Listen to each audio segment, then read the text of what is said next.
बंडू धोत्रे यांचा अन्नत्याग सत्याग्रह चौथ्या दिवशी लोटांगण आंदोलन।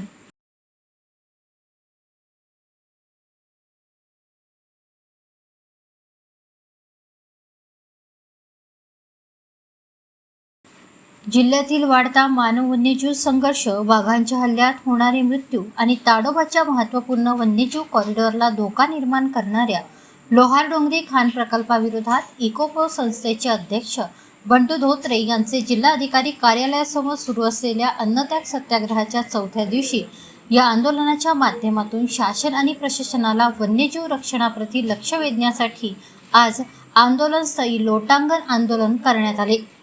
एखादा भक्त जेव्हा देवाला साकडं घालीत आपल्या इच्छा आकांक्षा पूर्ण करण्यास वेगवेगळ्या प्रकारे विनवणी करीत असतो, त्याप्रमाणे आज आम्ही बंडू धोत्रे यांच्या मागण्यासंदर्भात सुरू असलेल्या अन्नत्याग सत्याग्रह आंदोलनाचे समर्थक राज्य सरकारकडे लोटांगण आंदोलन करीत साकडे घातले आहे।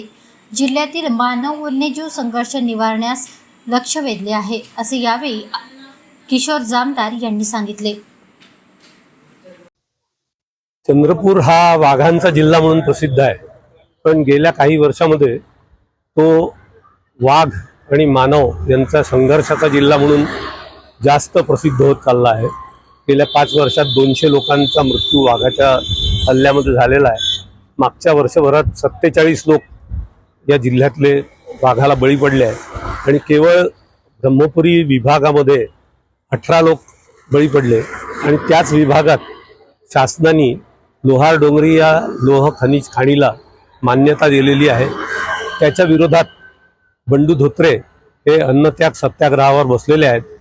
त्या लोहारडोंगरीच्या खाणीचं मान्यता रद्द करण्यास व्यतिरिक्त आणखीन 16 अशा गोष्टी ज्या सरकारने मान्य केल्या त्यांच्या अंमलबजावणीसाठी सुद्धा हे आंदोलन सुरू आहे। त्या आंदोलनातून एक टप्प्याने आंदोलन पुढे जात आहे।